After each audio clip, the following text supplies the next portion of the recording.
오늘은 야고보서 4장 1절로 6절 말씀 가지고 지혜로운 내 삶을 구하라. 제목이 좀 이상하죠? 예.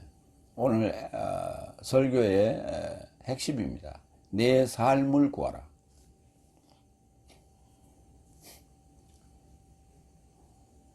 우리가 이제 이 원어 성경으로 봐야 될 이유가 오늘 이런 거예요. 굉장히 중요한 대목입니다. 마태복음에 구하라, 찾으라, 두드리라 라고 하는 부분도 오늘 다시 살펴볼 거예요. 첫 번째 대지 야고보 4장 1절로 3절 위로부터 오는 지혜를 구하라. 지난주에 우리가 윗지혜를 위로부터 오는 지혜를 구하라 했죠. 오늘 그 연장선상에서 보시면 됩니다. 그러니까 오늘 여기 구해야 될 내용은 지혜입니다. 지혜가 곧 내 삶이 돼야 돼요. 그래서 내 삶을 구할 때 그것이 잘 사는 아니면 현명한, 영리한, 똑똑한 그런 삶이 아니라 지혜로운 삶을 얘기하는 거예요. 지혜로운 삶이 누구예요? 그리스도죠. 그 얘기를 오늘 하자는 겁니다. 첫 번째 1절 내 삶 안에 싸움과 다툼이 어디로부터냐? 내 지체 삶 안에서 전투하는 내 삶의 쾌락 삶에서 나오는 것 아니냐? 우리가 잘 먹고 잘 살기를 원하는 것도 결국은 쾌락이에요. 어떤 그 배우가 가진 건 꽤 많더라고요. 재산이 많은데 참 겸손하게 검소하게 살더라고. 그러니까 옷도 뭐 3만 원 내지 5만 원 옷장에 걸려 있는 게 주로 이제 그 정도. 안에서 싸고 뭐 음식 먹는 것도 비싼 것도 먹지도 않고 아주 검소하게 사는 그런 그 연예인을 봤어요. 그런데 이제 뭐 그 다른 연예인들하고 같이 이렇게 교류하고 활동하고 하다 보면 아무래도 돈을 많이 버니까 잘 쓰고 잘 입고 잘 먹고 하는 것을 목격하고 경험할 수밖에 없죠. 그런데도 불구하고 그걸 절제하면서 그걸 자기 삶을 지켜간다는 게 참 어려운 것인데 그렇게 살고 있더라고요. 참 유명한 배우예요. 내 삶 안에서 싸움과, 이게 중요한 게 싸움, 폴레모스, 폴레오에서 온다는데요. 전쟁 또는 싸움, 다툼, 마케. 이게 어디서부터냐? 내 지체 삶 안에서, 멜로스, 지체 삶 안에서 전투하는 스트라티오, 그 전투하는 내 삶의 쾌락 삶에서 나오는 것이 아니냐. 결국은 이 즐기자고 하는 거야. 잘 먹고 잘 사는 것도 즐기자는 거죠. 그러니까 그 뭐 즐기는 형태는 여러 가지죠. 뭐 여행도 있고, 뭐 미식가로서의 그런 생활도 있고, 또는 뭐 기증품을 수집하는 그런 사람도 있고, 뭐 가지각색이죠. 그러니까 이제 미식가들 같은 경우는 호텔 아주 고급 음식점 그런 데서 그런 그 귀한 식재료가 들어오면 고객들한테 연락을 하는 거예요. 그래 와서 그러니까 고기 한 마리에 수천만 원 나가는 거예요. 수백만 원, 수천만 원 나가는 그런 고기들을 어떻게 소비할 거예요? 와서 이제 음식을 만들었는데 소비를 해야 소비자가 와야 소비가 다 해서 그 원가를 뽑아낼 거 아니에요. 그런데 거기는 이렇게 그 해원제가 돼 있어가지고 그 귀한 존귀한 것들을 구입을 하게 되면 그리고 또 외국 같은 데 가서 일부러 구해서 비행기를 타고 오기도 하고 그렇기도 하고 또 뭐 전화로 연락해서 비행기로 특송으로 받기도 하고 그러는데 그 오자마자 그 미식가들 자기 회원들한테 연락을 해서 그 사람들이 와서 다 그걸 소비해 주는 거예요. 그런 식으로 이제 그 자기 그 입을 즐겁게 하는 거죠. 그런 거 하면 젊은이들이죠, 주로. 뭐 재벌 3세나 4세들 그 돈 많은 아침은 여기서 먹고 점심은 일본 가서 먹고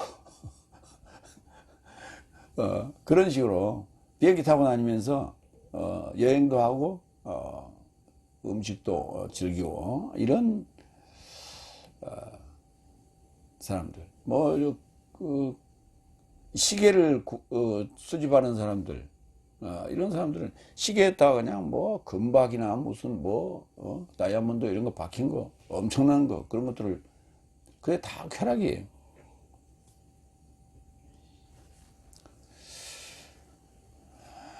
그러니까 이제 그런 소비자들이 있으니까 또 생산자도 또 자연스럽게 생겨나고 그런 거죠. 또 생산자가 먼저 있어서 이제 그 뭐 소비자가 생길 수도 있지만 어쨌든 그런 게 모든 게 다 그런 게 전쟁이에요, 지금 그게. 계시록 12장 7절.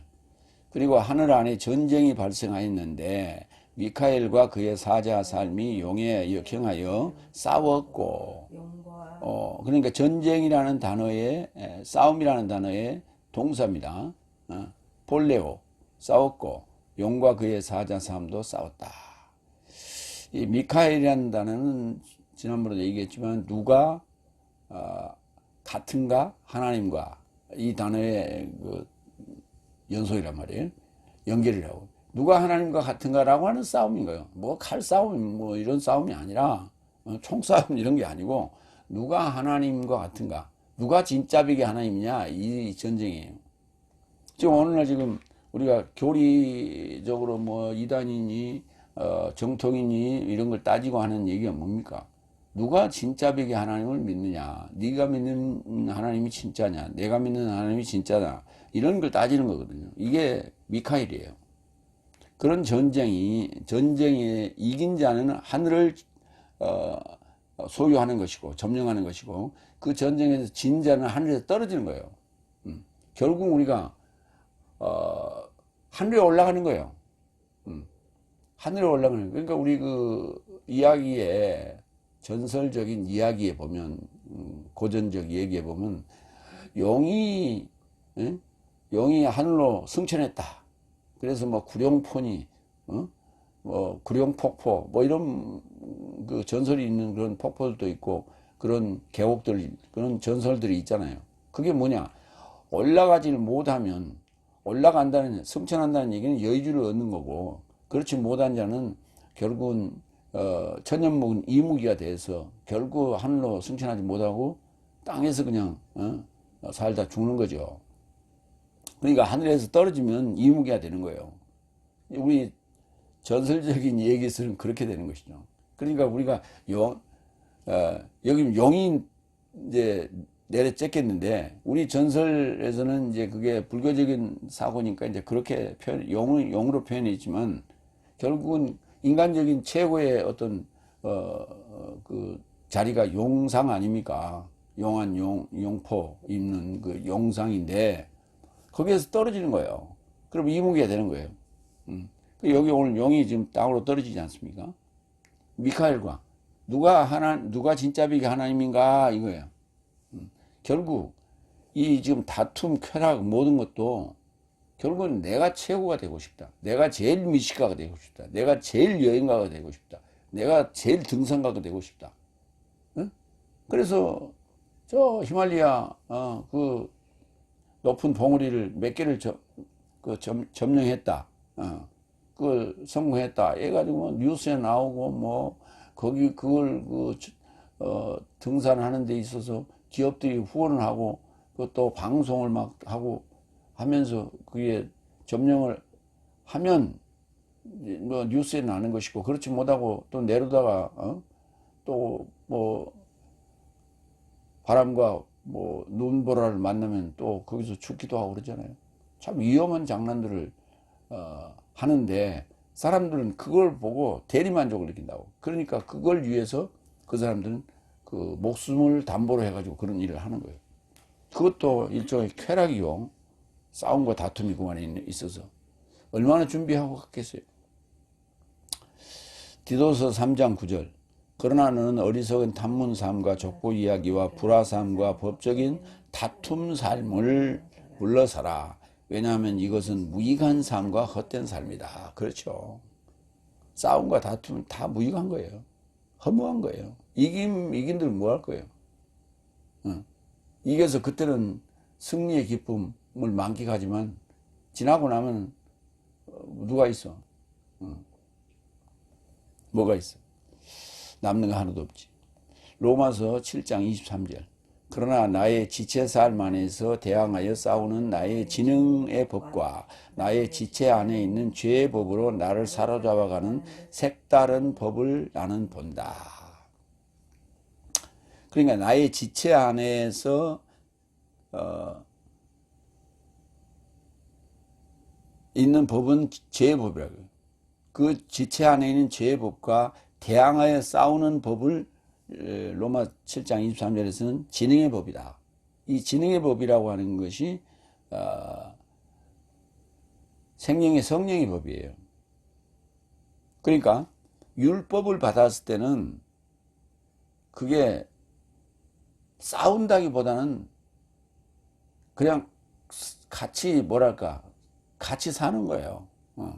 나름대로는 뭐 법을 지킨다고 합니다만 지키려고 노력하는 것이지.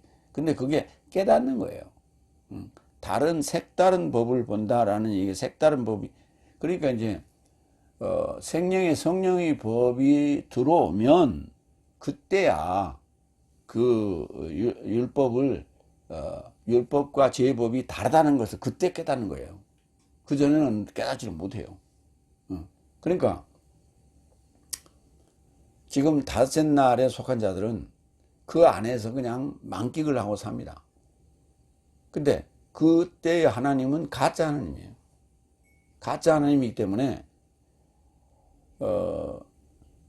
율법에 대한 것을 강조해도 그때뿐이고 그냥 뒤에 또 이렇게 눈 감아주고 천주교 캐톨릭 같은 경우는 그 십계명을 벗어나서 일반 세상적인 법도 적용을 합니다. 고해성사라고 그래 가지고 나는 지난주에 이런 죄를 지었고 이런 잘못을 했습니다. 그러면 당신은 며칠 금식하고 그 헌금을 얼마 하세요? 이렇게 그 신부가 그 재판을 하는 거죠. 그래 그걸로 가지고 덮고 또 계속해서 살아가는 거예요. 어쨌든 그러면서 율법과 친구가 돼서 같이 사는 거예요. 그런데 생명의 성령의 법을 알고 나면 하하 율법이 그게 아니었구나. 나는 죽을 목숨이다라고 하는 그것을 깨닫게 하는 것이다. 그래서 그때야 생명의 성령의 법으로 얼마 가야 되겠다. 업그레이드 해야 되겠다라고 하는 것을 깨닫게 되는 거예요. 그러니까 자기 개발이라는 단어가 있죠. 근데 그 자기 개발이라고 할 때 아이 개발이 있고 여이 개발이 있어요. 일반적으로 아이 개발은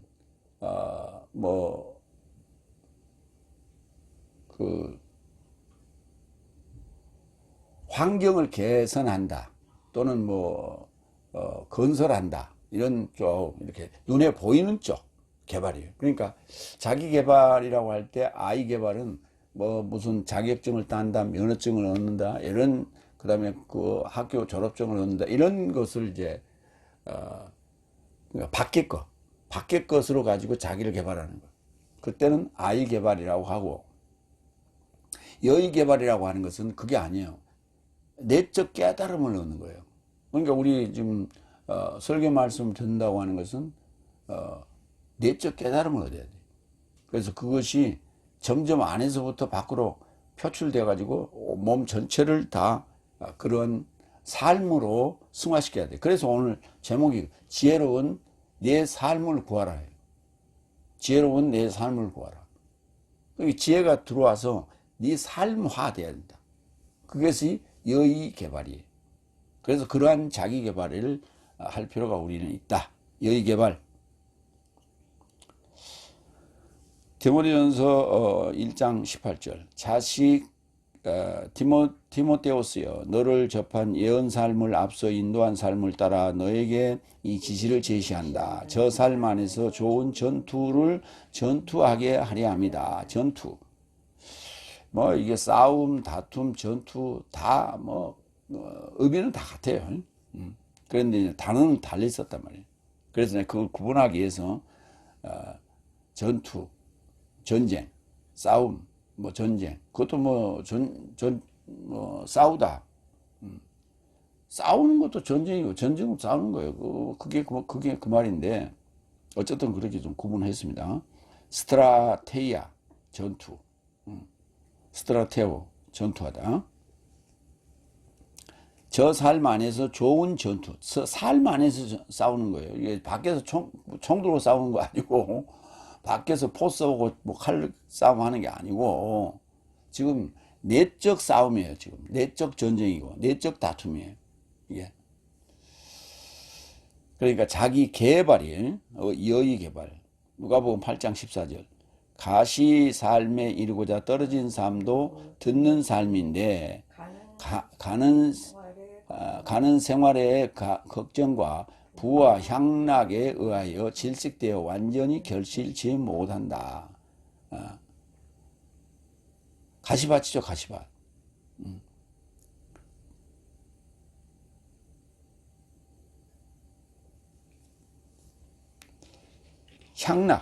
향락이란 단어나 쾌락이란 단어 같은 개념이에요.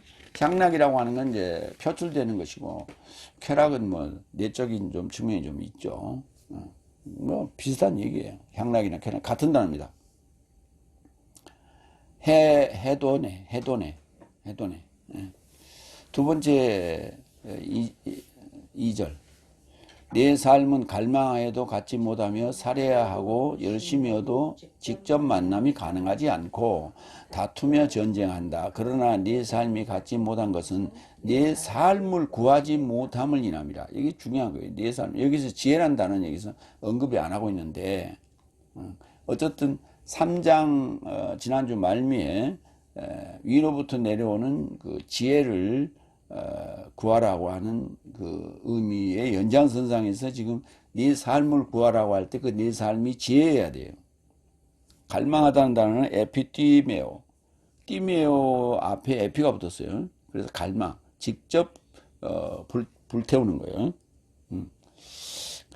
갈망하여도 갖지 못하고 살해하여도, 살인 또는 살해, 포니오, 열심, 젤로 땅은 젤로스, 젤레오, 직접 만남.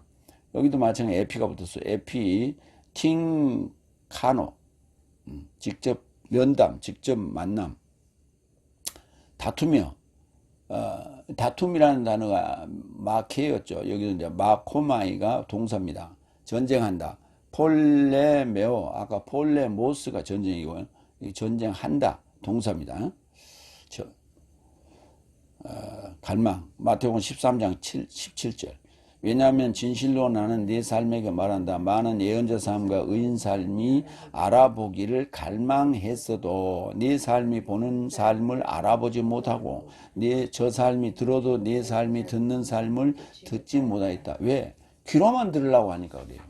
마음으로 들어야 되는데 귀로만 들으려고 하니까 영적인 개념으로 이해를 하고 들어야 되는데 그렇지 못하고 갈망만 하고 있는 거예요. 지금 다윗전 날을 사는 신앙인들을 보면 하나님을 만나기를 소망하고 예수님 만나기를 소망해요. 근데 어떻게 만나기를 원해요? 눈에 보이는 형태로, 내 눈으로 느끼는, 내 눈으로 이렇게 인식할 수 있는, 그리고 설명할 수 있는 그런 형태로 만나기를 원한다고. 그러니까 지금 인터넷상, 유튜브 같은데 체험이랄까, 아니면 환상이랄까 꿈이랄까 그런 걸 통해서 보는 게 다 세상적인 환상이에요. 진짜 하늘의 환상은 보면요, 천국의 진짜 천국의 환상은 보면 설명을 못해요. 설명할 수가 없어요. 그러니까 보고 왔다는 게 뭐냐면 전부 자기가 이해하는 지식의 한도 안에서 보여지는 거예요. 그걸 가지고 천국 보고 왔다고 그렇게 떠들어대는 거예요. 그런데 그걸 설명하는데 개혁성경 가지고 설명해요. 기가 막혀요. 그러면서 책 써가지고 책 팔고 간증하러 다니고 그러면서 사람들의 생각을 어지럽히는 거예요. 그러니까 다섯째 날 교회에서 그 간증 설교를 들었던 사람들은 갈망하긴 해. 얼마나 그게 나도 보고 싶겠어. 그런 간증을 들었을 때. 견물생심이라고. 그거 들었으니까 그렇게 자기도 갈망하는 거야. 그러다가 세월 다 보내는 거예요. 그걸 위해서 맨날 기도하는 거예요. 밤낮으로 기도하고 아침 저녁으로 기도하고. 그러니까 이런 내적인 부분을 우리가 개발합시다. 자기 개발을 합시다. 하기 위해서 헬라 히브리어로 성경을 봐야 됩니다. 이런 얘기하면 아이고 나는 그거 관심 없어요. 그 목사님한테 듣던 간증대로 내가 천국 보고 와서 뭐 어쩌려고. 간 거이 중요한 거지. 보고 온들 무슨 소용이 있어. 진짜 보기도 아닌 거. 자기들이 봤다는 천국은요, 자기 속이요, 다. 자기 속이 지금 하나님의 지혜로 점철되어 있지 않기 때문에, 변화되어 있지 않기 때문에 그렇게 보여지는 거예요. 내가 성경 지식을 뭐로, 어떻게 받아들였냐에 따라서 그렇게 보여지는 거예요. 그런데 직함이 뭐냐, 직분이 뭐냐, 이거에 따라서 그 간증이 신뢰도가 있고 없고 차이예요.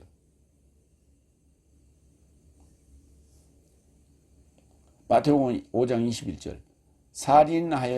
살인해서는 안 된다, 또는 살해해서는 안 된다고 본래 삶에게 구전되었다는 것을 네 삶은 들었다.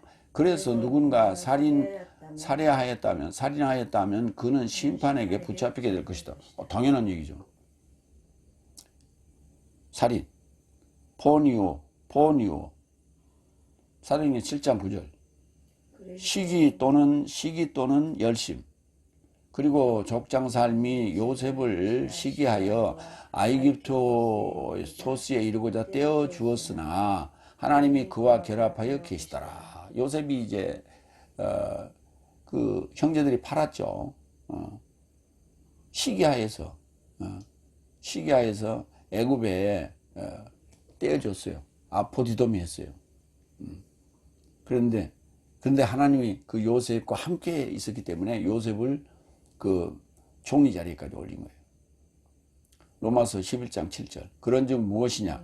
이스라엘이 직접 찾는 것을 직접 만나지 못했으나 선택된 자가 직접 만났으며 그래서 남은 삶은 무감각해졌다.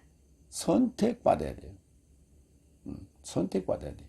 초청받은 것으로 끝나는 것이 아니라 초청받고 그 다음에 선택받아야 돼요. 그러니까 이스라엘 백성이 애굽에서 나온 거는 초청된 거예요. 광야에. 그 중에서 선택된 자만이 또 가나안 들어갔죠. 거기서도 선택된 자만이 예수님을 만나는 거예요. 예수님을 영접하는 거예요.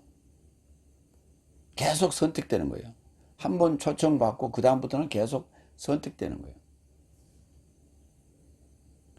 그래서 여러 단계, 우리가 직장을 다닐 때도 마찬가지죠. 계속해서 진급을 위한 그 시험을 보잖아요. 교육도 받고 시험도 보잖아요. 그런 거예요. 그게 이제 자기 개발이에요. 그거는 아이 개발. 다투며 전쟁한다. 야고보서 4장 1절. 내 삶 안에 싸움과 다툼이 어디로부터냐? 내 삶 안에, 지체 삶 안에서 전투하는 내 삶의 쾌락 삶에서 나오는 것이 아니냐. 그렇죠. 그렇게 얘기를 했죠. 예. 그러니까 다투며 전쟁하는데 어디로부터냐? 지체가 문제예요. 지체. 보고, 맞고, 듣고, 맛보고, 만지고, 발길. 이게 문제예요. 이 지체들이 그걸 요구하는 거예요. 입맛이 자꾸 무엇을 먹고 싶다. 또 듣는 것을 위해서 또 추구하고 있다. 뭐 이런 거죠. 이 다 지체들이 문제라고. 그러니까 보지 않고 맞지 않고 듣지 않고 하면 하기야 입맛도 없으면 밥도 안 먹겠죠. 그러면 뭐 필요치 않아요. 근데 문제는 이게 보고자 하는 욕망, 열정, 갈망, 이게 문제예요. 그래서 우리가 전투, 싸움, 다툼이 일어나는 거예요. 로마서 7장 22절로 25절 봅니다. 왜냐하면 내가 속 사람을 좇아서 하나님의 법으로, 아까 나왔던 부분인데, 하나님의 법으로 함께 즐거워한다. 그러니까 율법도 하나님의 법이고 생명의 성령의 법도 하나님의 법이에요. 근데 23절. 그러나 나의 지체 삶 안에서 대항하여 싸우는 나의 진행의 법과 나의 지체 안에 있는 죄의 법으로 나를 사로잡아가는 색다른 법을 나는 본다. 나를 사로잡아가는 색다른 법이 뭐예요? 율법이라니까요. 예수님도 율법 때문에 십자가에 죽으신 거예요. 그러니까 이 나의 진행의 법인 하나님의 법이 들어옴으로써 안에서 지금 전쟁이 일어나, 영적 전쟁이 일어나는 거예요. 그 영적 전쟁이 뭐예요? 미카엘이에요. 하늘의 전쟁이 일어난 거예요. 내가 지금 승천할 것이냐 아니면 떨어질 것이냐, 이 전쟁이 일어나는 거예요. 그러니까 율법만이 들어왔을 때는, 율법이 들어왔을 때 다스 날에는 죄와 사망의 법이 몇 개냐 그러면 하나라고 그래. 그리고 생명의 성령이 또 하나고, 그래서 두 개래. 그렇게 얘기를 해요. 그런데 일곱째 날에 여섯 날과 일곱째 날을 거친 자들은 법이 세 개라고 그래요. 왜? 지금 이 로마서 7장 22절에서 25절, 오호라 나는 공고한 사람이다라고 하는 이 바울의 고백을 도달한 자는 세 개로 보는 거예요. 이 생명의 성령의 법인 나의 지능의 법이 들어왔을 때, 이때 안에서 전쟁이 일어나는 거예요. 이때 나를 율법이 나를 사로잡아가는 걸 그때 보게 되는 거예요. 왜? 죽지 않으면 부활하지 않으니까. 죽어야 첫째 부활에 들어가니까. 첫 번째 죽음을 천국 보고 왔다, 천국과 지옥을 보고 왔다는 사람이 하는 얘기가 이래요. 목사님이. 첫 번째 죽음은 세상적인 죽음이래. 두 번째 죽음은 뭐냐니까. 그게 아직 죽은 사람들이 시간적으로 지금 연옥에 가 있대.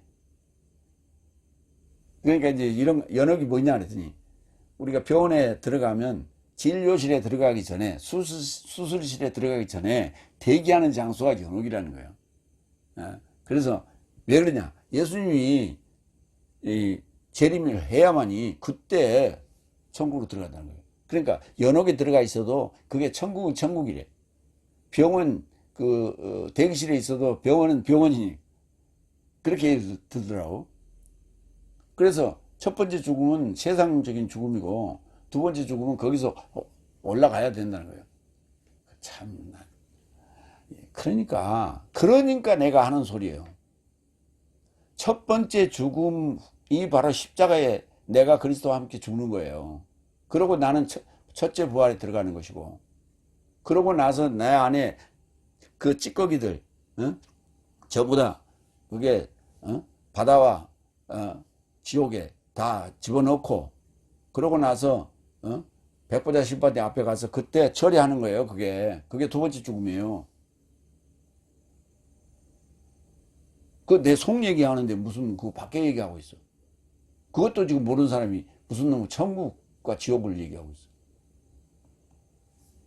참 한심한 사람이야. 그래서 색다른 법을 본다.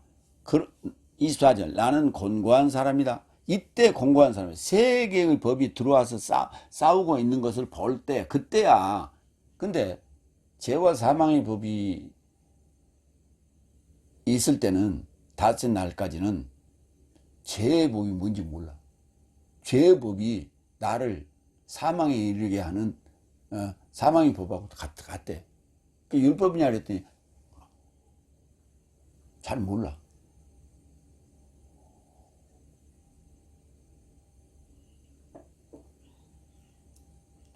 사망의 법이 율법이에요. 죄가 있으니까 나를 사망에 이르게 하는 율법이 필요하지요. 근데 그때 당시에 죽으면 그냥 끝나는 거예요.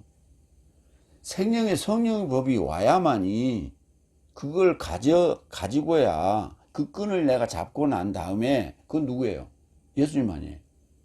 예수 그리스도가 생명의 성령의 법이에요. 그 끈이 있을 때 예수님 뭐라 했어요? 나는 죽어도 살겠고 나는 부활이요 진리요 그랬잖아. 그래서 그 끈을 잡았을 때 그거 믿음을 가졌을 때 그리스도와 함께 십자가에 죽는 거예요. 그 고백이 갈라디아 2장 20절이에요. 왜? 뭐 하려고? 왜 하려고 죽어요? 19절 죄의 법으로 죽고 죄와 사망의 법으로 죽고 죄로 인하여 사망의 법으로 죽고 생명이 성령의 법으로 사는 거예요. 그게 하나님으로 산다 그랬어. 역경이 뭔지를 몰라. 거기 역경이 쓰는데 하나님. 25절 그러나 나는 내 삶의 주 예수 그리스도로 인하여 하나님께 감사한다. 그렇고 그런즉 나는 실로 지능으로 하나님의 법에게 종살이 하지만 육체로는 죄의 법에게 종살이 한다. 그러니까 나를 중간에서 사로잡게 하는 법은 율법이에요. 사망의 법은 율법이고 지능의 법은 하나님의 법이에요. 그냥 하나님에게 종살이 하는 거예요. 응? 넷째 날, 다섯째 날 그 사망의 법, 율법 아래서 잠깐 종살이 하죠. 그러니까 첫째 날, 둘째 날, 셋째 날까지가 죄의 법이요. 그럼 넷째 날, 다섯째 날도 죄의 법 안에 있는 거예요. 죄의 법을 가지고 있는 거예요. 그까지를 뭐라 그래? 그 죄의 법 때문에 율법이 나를 율법에 내가 속해서 두 날은 사는 거예요. 넷째 날, 다섯째 날. 그러니까 그것까지도 죄의 법이에요. 그러니까 죄의 법이 바탕에 깔리고 그 위에 그걸 깨닫게 하는 사망의 법이 넷째 날, 다섯째 날 있는 거예요. 주어지는 거예요. 근데 그걸 깨닫지 못하고 있는 거예요. 그러나 이 상황에서 생명의 성령의 법이 들어오시면 그때야 깨닫게 되는 거예요. 그때야 깨닫게 되는 거예요. 그러면서 나는 공고한 사람이다. 이 고백이 나오는 거예요. 그러니까 바울이 다메섹에서 예수님을 만나고 나서 그 그리스도의 빛을 보고 나서야 이 깨달음을 얻고 나는 공고한 사람이다. 이 고백을 하는 거예요. 근데 이 시기를 놓고 뭐 이거냐 저거냐 말이 많아요. 근데 여기 지금 7장을 읽으면서 죄의 법이 에덴 동산에서 받았던 그 법인지 몰라. 사망의 법이 율법이라는 것도 그것도 파악을 못해. 한심한 사람.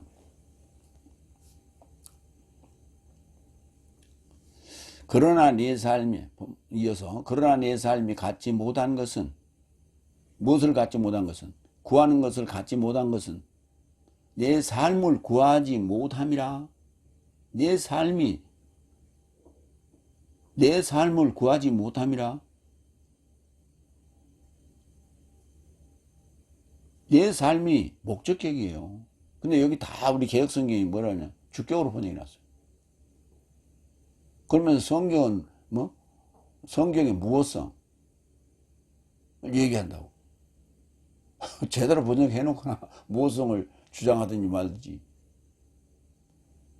목적격인데 목적격으로 번역해야지. 네 삶을 구하는 거예요. 자, 디아토메 아이테이스 따이 구하지 못함. 네 삶을 구하지 못함을 인하여 네 삶이에요. 자, 야고보서 1장 5절 내 삶에서 누군가 지혜가 부족하거든 모든 삶에게 비난하지 않고도 순전하게 주시는 분 하나님 곁에서 구하라. 그러면 그에게 그가 주어질 것이요. 그가 주어질 것이요 그랬어요. 그가 누구예요? 지혜죠. 그가 지혜인데 지혜가 누구예요? 예수님이라니까.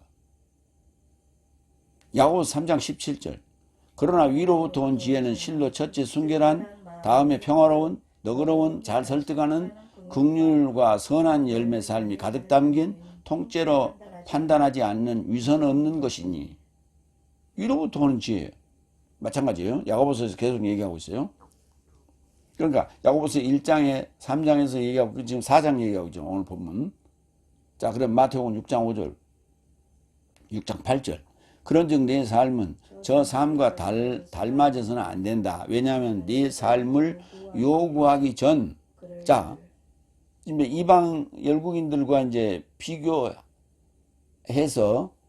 얘기합니다. 그러면서 구할 것을 지금 예수님께서 말씀하시는데, 왜냐하면 네 삶을 요구하기 전, 네 삶을 구하기 전, 그를 네 삶을 요구하기 전, 우리가 요구해야 될 게 내 삶을 요구해야 돼요. 그런데 그를 네 삶에게 필요를 갖는 것을 네 삶의 아버지는 이미 알아본 것이다. 그가 누구예요? 예수 그리스도죠. 지혜죠. 우리가 지금 삶을 구하는 거예요. 근데 삶을 구하는데 하나님 아버지께서는 예수님을 보내야겠구나. 그분이 지혜라고. 그래서 그 구하기 전부터 알고 계신다고. 필요성을 알고 있다고. 그래서 뭘 구하느냐 하는 거예요. 결국은 우리가 지혜를 만나, 그러니까 이게 지금 예수님만을 얘기하는 게 아니라 지혜로 표현했다고요. 왜 지혜로 표현했을까요? 예수님이라고 해놓으면 눈에 목도하는 이런 보이는 이런 장면을 상상하게 되는 거예요. 지혜라면 그건 내 안에 몸에 배에 들어오는 거예요. 내 삶에 배에 들어오는 것이에요. 지혜라고 하는 것은. 그래서 그거를 구하는 거예요. 그러니까 우리가 지혜를 구하는 거예요. 이게 내 삶을 구하는 거예요. 그래서 무엇을 구하느냐에 따라서 하나님은 주실 것을 달리 하신다고요. 그러니까 문제는 내가 신앙생활 하면서 무엇을 선택할 것인가. 제 경험을 얘기하자면 이렇습니다. 신학교 다닐 때 은사를 원했어요. 은사를 가져야만이 목회를 제대로 할 수 있겠다. 그렇게 생각을 하고 삼각산에 올라다니면서 철학 기도를 했어요. 근데 아무 반응이 없어. 새벽에 내려와서 버스 타고 내려오면서 허탈해. 이슬은 쫙 맞고. 이제 처음에는 모르고 이제 우유를 안 가져갔어. 근데 보니까 새벽에 내려오니까 축축해. 그래서 다음부터는 이제 우유를 가져가서 뒤집어 쓰고, 그 이슬이 우유에 이제 젖죠. 그러고 이제 그래도 이슬은 덜 맞았지. 우유에는 맞았지. 그러고 이제, 새벽에 그 버스 타려고 이렇게 산 밑에 이렇게 내려와 있으면 배도 고프고 허탈하고 뭐 반응이 없으니까, 응답이 없으니까. 그러기를 개보를 이제 그렇게 하고 다녔는데, 그래서 이제 마지막에 기도할 때 바울의 지혜를 주세요. 바울이 받았던 지혜, 솔로몬이 받았던 지혜를 주세요. 이 기도는 꼭 빼놓지 않고 했어요. 그랬더니 어느 날 책 사러 요단 서적에 갔더니, 요단 그 저기 그 책방에 갔더니, 거기 원어 세미나가 있다 그래서 그때부터 이제 원어로 접하게 되는 거예요. 그러니까 이게 내가 구하지 않았는데 갑자기 그런 횡재가 나한테 오지 않아요. 그냥 하나님은 뭘 구하게 했어요? 그 지혜를 구하게 했던 거예요. 그래서 은사 안 준 거예요. 은사 줬더라면 그때부터 은사 받고 나서 그다음부터 그쪽으로 갔을 거 아니에요. 그 방향으로 틀고 갔을 거 아니에요.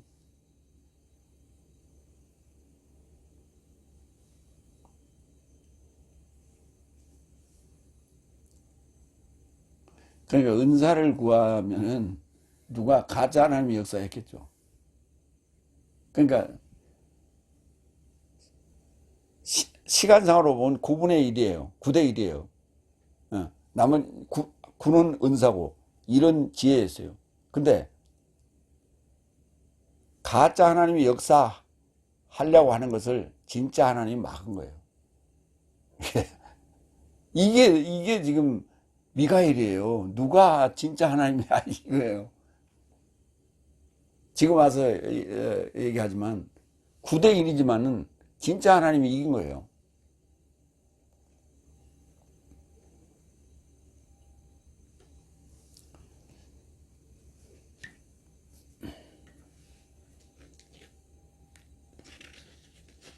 그러니까 내 삶을 요구하기 전 그를, 예수 그리스도를 내 삶에게 필요하는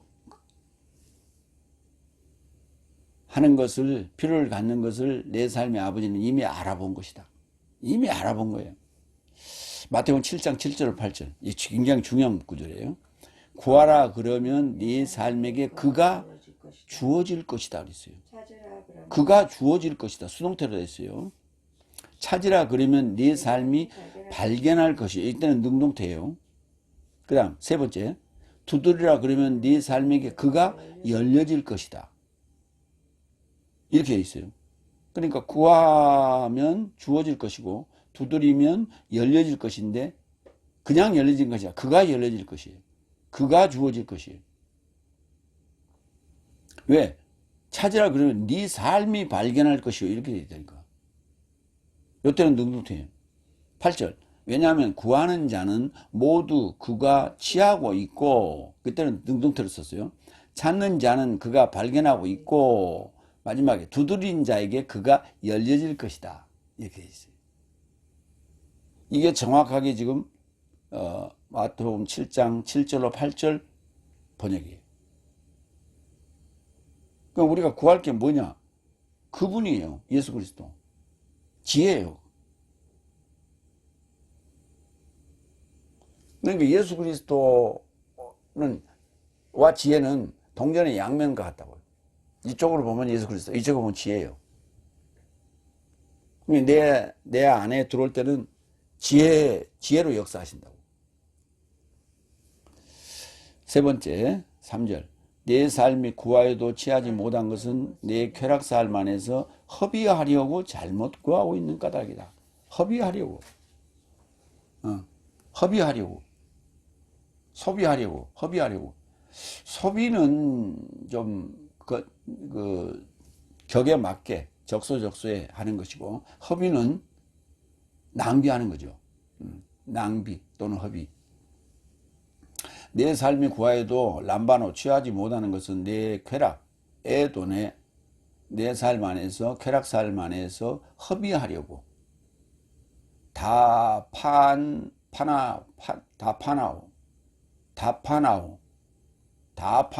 다 팝니다. 다 파나오 하려고 잘못 구하고 있는 까닭이다. DOT. 그가 예수 그리스도고 지혜요. 마태복음 6장 8절 또 나옵니다. 그런즉 네 삶은 저 삶과 닮아져서는 안 된다. 왜냐하면 네 삶을 구하기 전 그를 내 삶에게 필요로 갖는다는 것을 내 삶의 아버지는 이미 알아본 것이다. 또 얘기했어요. 그 다음 쾌락 삶 안에서 허비하려고 잘못 구하고 있는 까닭이다. 누가복음 15장 13절로 17절 탕자 얘기입니다. 그리고 많지 않는 날 삶을 결합하여 젊은 아들이 전부를 끌어모아서 먼 지역에 이루고자 민중을 떠났고 거기서 구원 없이 살아 그의 재산을 흩뿌렸다. 그래서 그의 모든 삶을 허비하고 그 지역을 쫓아 강력한 기근이 발생하였고 그가 궁핍해지기 시작했다. 17절로 갑니다. 그래서 이제 돼지치는 자의 그 종이 되어 가지고 거기서 주엽 열매를 먹고자 합니다. 17절. 그래서 자신의 이루고자 와서 단언하였다. 내 아버지의 품꾼은 어찌나 양식이 넘치는데 나는 기근으로 멸망하는구나. 그러니까 내 아버지의 품꾼은 양식이 많으면 뭐예요? 지혜로우니까 양식이 많지. 내 아버지가 부자니까 양식이 많아요? 그 양식 아니라고. 말씀의 양식을 얘기하는 거예요. 말씀을 풀이하는 양식을 얘기하는 거예요. 근데 나는 지금 돼지 치는 자의 종이 되어 있어요. 그러니까 하나님의 종이냐 돼지 치는 자의 종이냐. 하나님의 종이냐 돼지 치는 자의 종이냐. 진주를 돼지나 개에게 던지지 말라고 그랬잖아요. 돼지 치는 자의 종이 돼가지고 지금 쥐염염려를 먹고자 해도 쥐염염려를 지금 돼지가 먹는 거거든. 다 뺏어가잖아요. 그게 뭐냐? 뭘 허비했어요? 재산을 허비했다. 무슨 재산을 허비했어요? 말씀의 재산. 신학교 나왔겠지. 이 친구 신학교 나와가지고 이제 성경 가지고 주석 가지고 이제 나가서 설교했어. 멋지게. 빵빵 그리고 했어. 근데 아무것도 없는 거야. 말씀 공부 안 했기 때문에, 제대로 안 했기 때문에. 신학교에서 뭐 했어? 교리서 가지고 교리 공부했지. 그것 가지고 야 이거면 그냥 내가 구령사 사역을 할 수 있겠다 하고 나와서 자신만만하게 얼마나 그때 용기 충천합니까? 이 산을 들어서 저 산을 저쪽으로 옮기라 해도 옮길 정도로 그렇게 열심인데.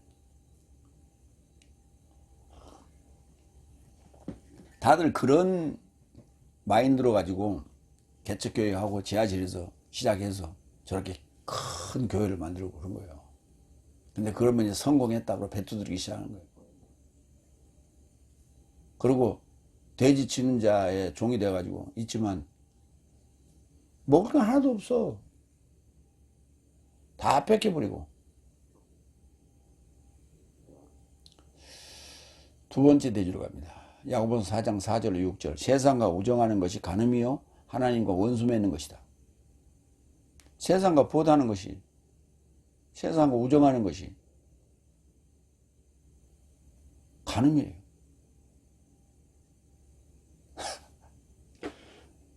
세상과 우정하는 것이, 세상과 보타는 것이 간음이래. 그래서 간음하는 남자들이요 간음하는 여자들이요 이렇게 했잖아. 네 번째 4절. 간음하는 간음자와 간음녀 사이, 이렇게 번역했는데 이제 간음자와 음부여 이렇게 해도 됩니다. 그 간음녀를 음부라고도 했어요. 간음자와 간음녀 삶이요 세상의 우정이 하나님의 원수라는 것을 알아보지 못한 것이냐.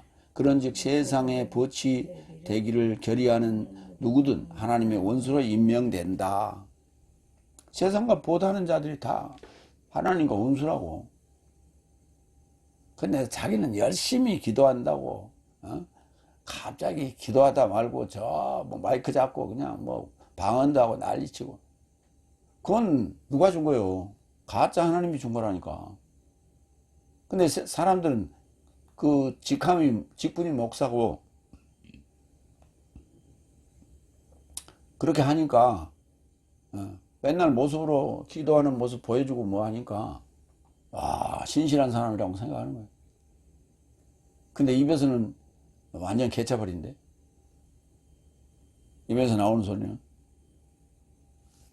그래서 간음자는 모이코스, 남성이고요. 간음녀는 모이칼리아, 칼리스, 여성이에요. 우정이란 단어는 필리아,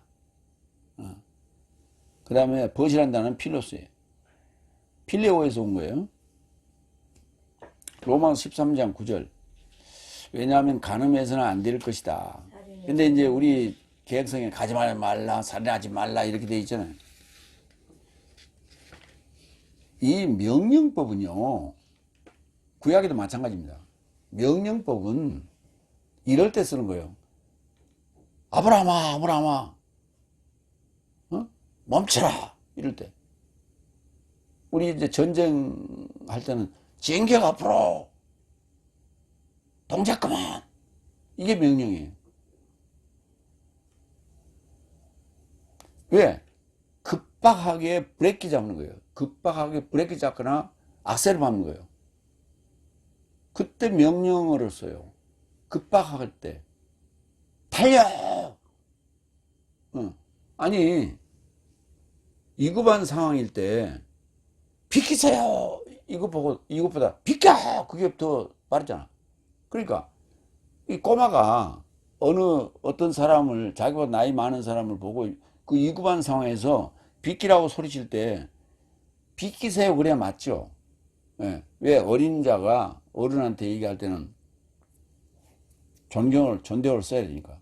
근데 길게 지금 얘기할 상황이 아니잖아. 그때는 명령해야 돼. 비켜!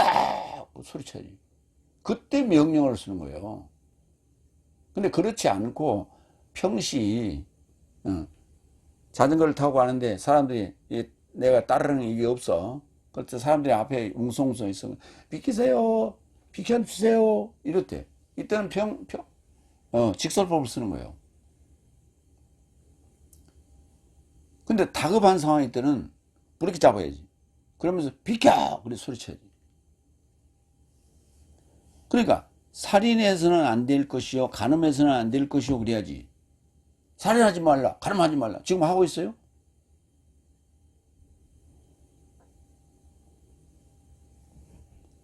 명령문이 아니에요. 그런데 번역할 때 거기다 파칭에 두 개를 달아놨어요. 하나는 명령, 하나는 직설법, 미래 이렇게 달아놨어요. 왜냐하면 간음해서는 안 될 것이다. 살인해서는 안 될 것이다. 도둑질해서는 안 될 것이다. 거짓 증언해서는 안 될 것이다. 탐해서는 안 될 것이다. 어떤 다른 계명일지라도 내 이웃을 내 자신같이 사랑하라 하신 이 말씀 안에 포함되었다. 명령어 아니에요. 간음. 그러니까 결국은 사랑하라 라는 그 말씀 안에 다 포함되어 있다고. 그러니까 간음하거나 살인하거나 도둑질하거나 거짓 증언하거나 탐내거나 그런 일은 사랑하지 않는 거예요. 하나님을 사랑하지 않는 거예요. 그러니까 하나님 사랑하지 않으니까 하나님과 원수가 되는 거지. 세상 보다니까 하나님과 원수가 되는 거예요. 고린도전서 6장 9절 10절. 혹 내 삶은 불의한 자가 하나님의 나라를 상속하지 못할 것을 알아보지 못한 것이냐? 미혹받지 말라. 행음자 삶이나 우상 숭배자 삶이나 간음자 삶이나 미동 삶이나 남색자 삶이나 도둑 삶이나 편치사 삶이나 주정뱅이 삶이나 욕쟁이 삶이나 약탈자 삶은 하나님 나라를 상속하지 못할 것이다. 그렇죠. 하나님 나라를 상속하지 못할 것이다. 당연히 하나님과 원수가 됐으니까. 마태복음 12장 39절. 그러자 그는 답변하여 저 삶에게 언급하였다. 나쁘고 가늠한 세대가 표적을 직접 찾고 있으나 예언자 요나의 표적이 아니고는 표적이 그에게 주어지지 않을 것이다. 그러니까 나쁘고 가늠한 세대, 나쁘고 가늠한 세대들이 구하는 것은 뭐라고요? 표적을 찾아요. 직접 찾아요. 그러니까 은사 주세요. 예언하게 해주세요. 뭐 이런 거가 다 뭐예요? 표적 아니에요. 이게 나쁘고 가늠한 세대들. 하나님과 원수 되어 있는. 그러니까 누가 줘요? 이걸 누가 줘요? 하나님 주겠어요? 가짜 하나님 주지. 로마 7장 3절. 그렇고 그런즉 사내가 살아있는데 다른 사내와 관계한다면 음부라 간음녀라 명명할 것이다. 그러나 사내가 죽었다면 법으로부터 자유로운 것이다. 다른 사내와 관계하여도 그녀를 음부 또는 간음녀라 하지 않는다. 그러니까 다섯째 날까지의 나쁘고 가늠한 세대의 표적을 구하는 세대가 지배하고 있다면 그가 다섯째 날 남편이에요. 왜? 요한복음 4장 18절을 봐요. 사마리아 여인과 예수님 만나서 한 얘기입니다. 그래서 내 남편을 좀 가져오라 했죠. 데려오라 했죠. 왜냐하면 난 남편이 없습니다. 그랬거든. 그 사마리아 여인이. 그러니까 다섯 사내 삶을 갖고 있었으나 내가 이제 갖고 있어도 내 사내가 아니다. 다섯째 날까지의 남편이 있을지라도 그게 내 진짜 남편은 아니에요. 가짜 남편이에요. 그러니까 네가 정확히 알고 있구나 이 말이에요. 근데 이걸 이제 뭐 작년이 술집 여자니 이런 얘기를 한다고. 술집 여자가 남편이 어디가 있어. 기둥서방은 있을지 몰라도. 그 기둥서방이 남편이요? 말 같지 않은 소리를 하고 앉았어. 그 얘기를 하는 게 아니라고 영적인 얘기하고 있는 거예요. 예수님이 왔으면 쓸데없는 얘기하겠어. 영적인 얘기하지. 다섯 산의 삶을 갖고 있었어요. 그게 다섯 날까지의 삶이에요. 근데 예수님 만났다고요. 사마리아 여인이. 그러니까 여섯 날로 들어간 거예요. 그게 요한복음 여섯 날 복음 아닙니까? 그러니까 이제 내가 이제 갖고 있어도 그 다섯 산의 삶을 지금 갖고 있어도 내 사내가 아니라고. 내가 이것을 옳게 지적하는 것이다. 나는 남편이 없어 그랬잖아. 그러니까 남편이 없다고 그러니까 이게 창녀라고 생각하고 술집녀라고 생각했던 거예요.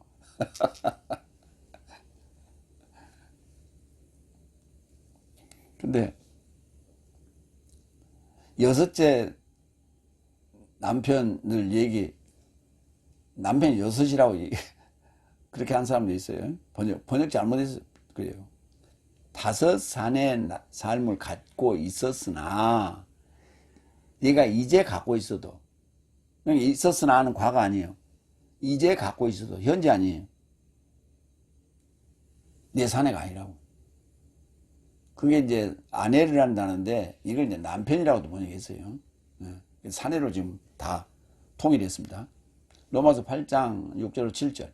육체의 사고방식은 사망이요 영의 사고방식은 생명과 평화이기 때문이다. 그로 인하여 육체의 사고방식은 하나님에 이르고자 적이요 하나님의 법에 굴복되지 않고 할 수도 없기 때문이다. 그러니까 가늠하는 여는 다 뭐예요? 세상과 보다는 자요. 육체의 사고방식을 갖고 있는 자예요. 육체의 사고방식. 육체의 사고방식은 하나님에 이르고자 적이에요. 육적 인간이라고. 육적 인간. 육적 인간이니까 뭐예요? 본성에 충실한다고. 그러니까 아까 다툼, 싸움, 전쟁, 그게 쾌락이에요. 지체의 삶에서 나오는 쾌락을 추구하는 거예요. 그게 바로 육체적 사고방식. 그는 이어서 그런즉 세상의 벗이 되고자 결의하는 누구든 하나님의 원수로 임명된다. 아까 우정이라는 단어는 필레오에서 만들어진 단어예요. 필리아 여성이에요. 그런데 벗은 필로스 남성이에요. 그래서 그렇게 구분해서 번역했습니다. 필리아는 우정, 필로스는 벗 또는 친구. 그러니까 세상과 친구, 세상과 벗이 되기를 결의하는 불로마이 하는 자는 누구든 하나님의 원수로 임명된다. 카티스 테미. 누가복음 23장 12절. 그래서 헤로데스와 필라토스가 그날 안에서 서로가 결합하여 친구가 되었다. 그전에는 원수지간이었는데, 왜냐하면 전에는 저 자신 삶을 향하여 원수 안에 있는 상황이었더라. 헤롯과 빌라도가 그전에는 원수. 왜? 빌라도는 로마 총독이고 헤롯은 분봉왕이란 말이에요. 그러니까 서로 견제하는 거예요. 서로 시기하는 거예요. 그런데 예수님을 십자가에 매달고자 하는 이 상황에서는 서로 원수 친구가 돼요. 영원한 친구도 영원한 적도 없다. 이게 외교관계라고 말이잖아요. 그게 바로 육적 사고예요. 육적 사고요. 디모데전서 6장 9절. 부요하기를 결의하는 삶은 시험과 올가미가 여러 가지 어리석고 해로운 욕망이 이루고자 빠져든다. 자, 중요한 얘기예요. 부요하기를 결의하는 삶은 시험도 오고 골감도 있고 여러 가지 어리석고 해로운 욕망이 이루고자 빠져든다. 자기께에 빠져든다고. 어느 것도 인간 삶을 파멸과 멸망이 이루고자 빠뜨린다. 그렇죠. 근데 이 부요하기를 다 갈망하죠. 쓸 만큼만 있으면 돼요. 쓸 만큼만 있으면 돼. 더 가지려고 하지 마세요. 그러다가 탈나는 거예요. 다. 지금 그 잘 나가는 연예인들, 배우들, 탤런트들 막 초기에 잘 나가니까 그때 인기 있을 때 돈 엄청 벌었어요. 그거 잘 저축해 놓고 잘 부동산에 투자해 놨으면 됐어요. 근데 떼돈을 벌려고 자기가 자청해서 했던 건 아니에요. 옆에 사람들이 부추기는 거예요. 야, 이것 좀 해봐, 이것 좀 해봐. 왜? 돈 냄새가 나니까 그거 뜯어먹으려고. 근데 거기 그거 홀 해서 넘어갔지. 그래서 다 투자했지. 웬걸? 빈 털털이 됐지. 다 빈 털털이 됐어. 한둘이가 아니에요. 그 엄청난 돈들을 그냥 있었으면 그대로 굳는 건데 다 여기도 투자하고 거부가 돼버리고 여기도 투자하고.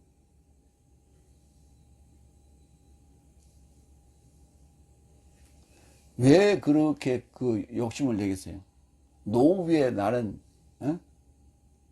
노후에 즐기려면 그런 게 투자하고 머리 싸매고 뭐 고민하고 사업하고 그럴 필요가 없는 거예요. 노후를 즐기려면 벌어놓은 돈만 잘 지키면 노후 편해요.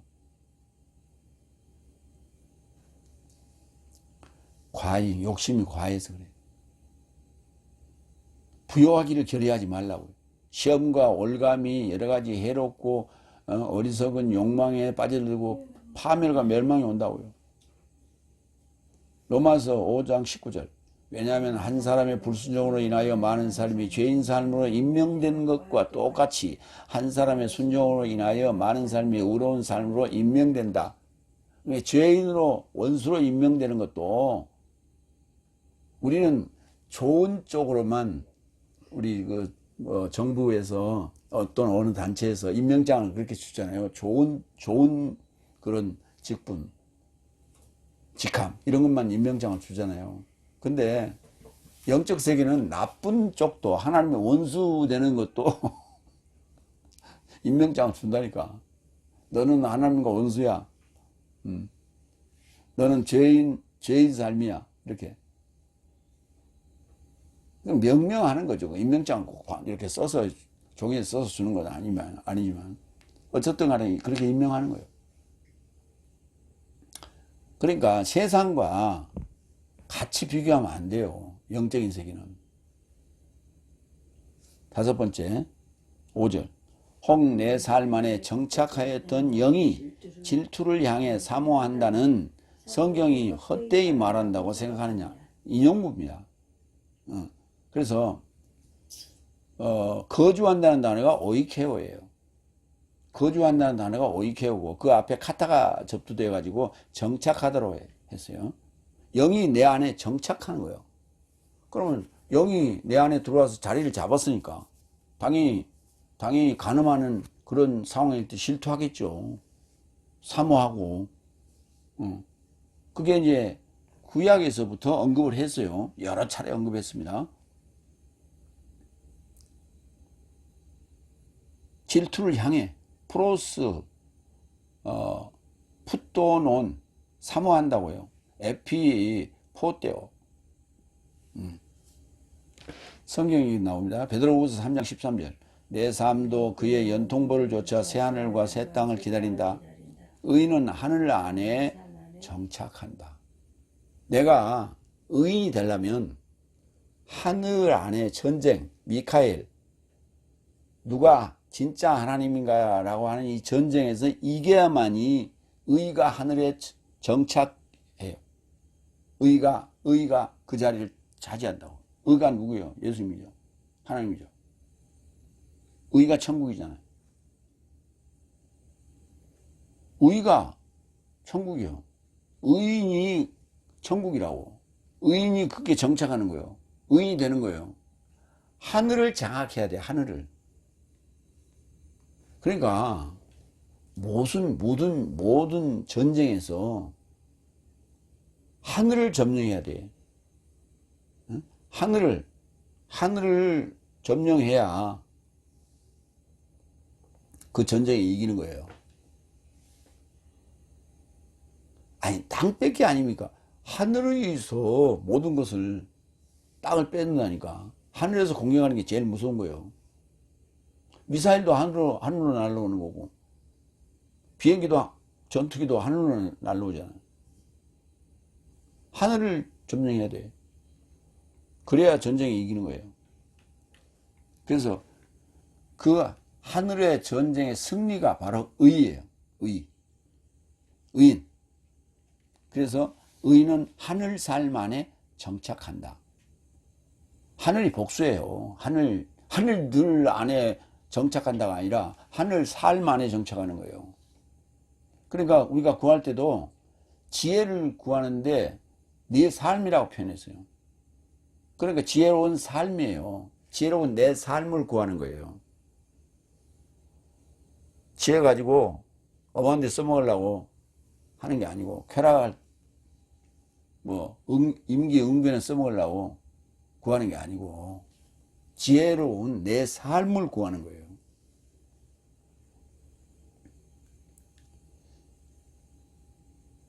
사모한다 봅시다. 빌립보서 1장 8절. 왜냐하면 내가 그리스도 예수의 심정 안에서 내 모든 삶을 사모하는 만큼 하나님이 내 증인이다. 사도 바울이 한 얘기죠. 내 모든 삶을 사모하는 거예요. 사모하는 만큼 질투심도 있는 거예요.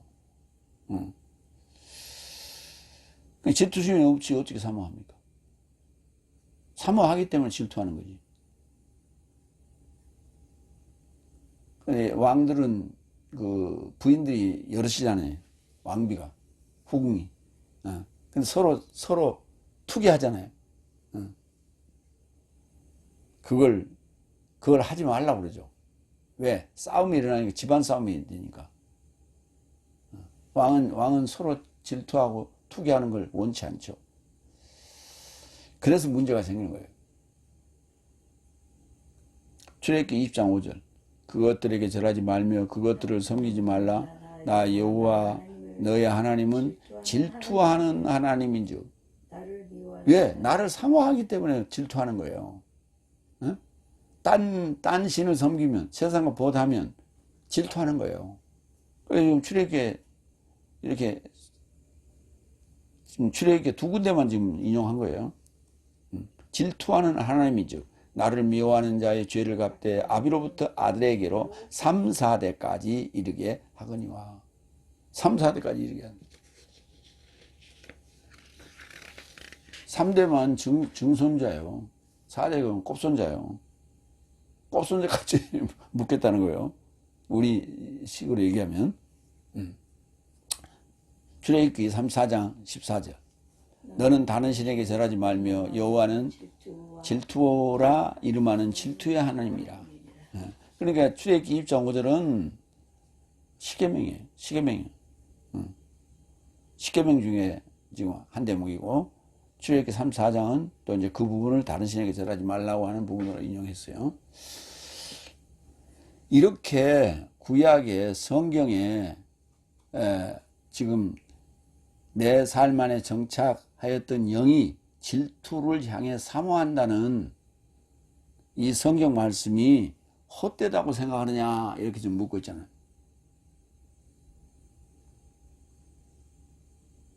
여섯 번째, 6절.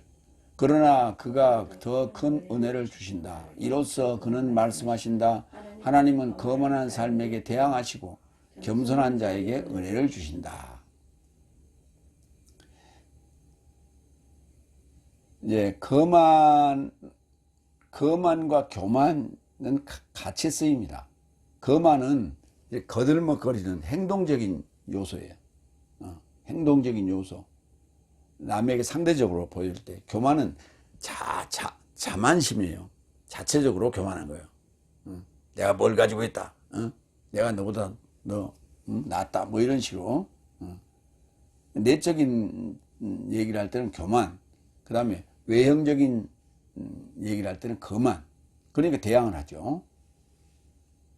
더 큰 은혜를 주신다. 비교급으로 썼어요. 카리스. 거만. 슈페레 파노스. 대항한다. 안티타소. 겸손한 타페이노스. 겸손 또는 비천이라고도 합니다. 그가 더 큰 은혜를 주신다. 사도행전 4장 33절.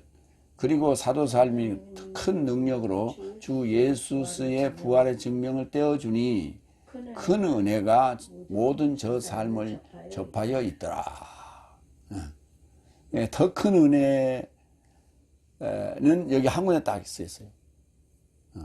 더 큰 은혜. 근데 큰 은혜는 사도행전 4장 33절에 한 군데 쓰였어요. 이건 4장에 이제 사도들이 능력을 이렇게 베푸는 그런 장면이죠. 부활의 증명을 했다고요. 부활의 증명을 떼주니까 큰 은혜가 모든 저 삶을 접하여 있더라. 이렇게 했어요.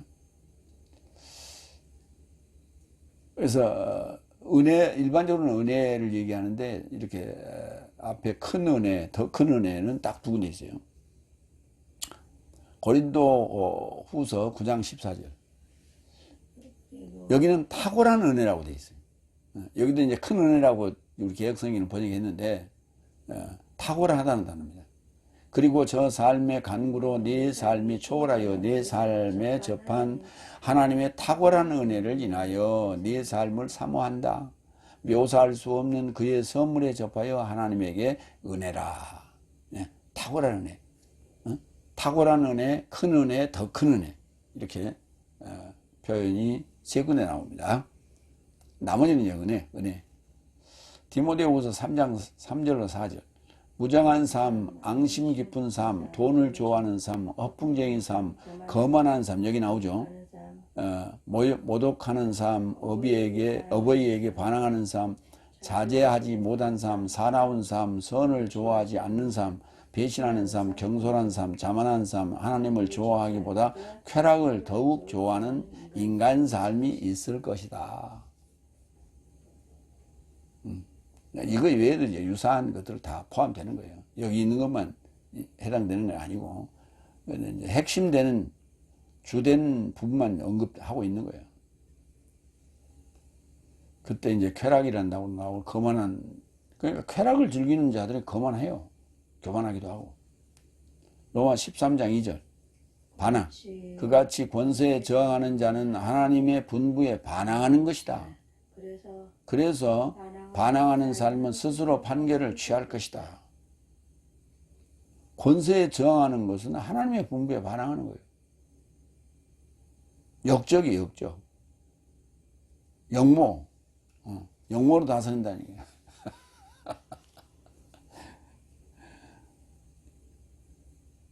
임금의 분부에 반항하는 것은, 저항하는 것은, 크게 보면 반항하는 역모라고.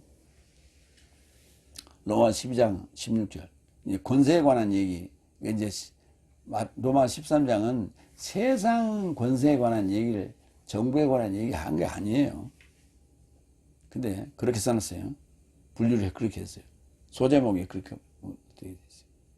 로마 12장 16절. 서로 삶에 이르고자 동일한 것을 사고하라. 높은 삶을 사고하지 말라. 오히려 비천한 삶으로 대처하라. 이 비천하다는 단어가 바로 겸손하다는 단어예요. 그러니까 비천한 단어로 쓰기도 하고 겸손하기도 하고 그렇습니다. 남들이 볼 때는 이제 겸손한 거고 자기가 볼 때는 비천한 상황에 따라 좀 다르기도 하겠죠. 내 삶 스스로 곁에서 신중한 삶이 되지 말라. 신중하게 고려하지 말고 항상 겸손하라. 그러면 하나님께서 그를 높이실 것이라. 오늘 지혜로운 내 삶을 구하라. 그가 바로 예수 그리스도요. 지혜요. 그래서 구하라 그러면 그가 주어질 것이다. 이렇게 마태복음 7장에 언급하고 있어요. 구하라 그러면 그가 주어질 것이다. 지혜로운 내 삶을 구하라. 굉장히 중요한 얘기예요. 근데 그 제대로 번역을 안 했어요. 그래서 구하라 그러면 주실 것이요. 찾으라 그러면 찾을 것이요. 그랬어요. 마무리합니다. 내 삶 안에 싸움과 다툼은 내 지체 삶 안에서 전투하는 내 삶의 쾌락 삶에서 나오는 것이다.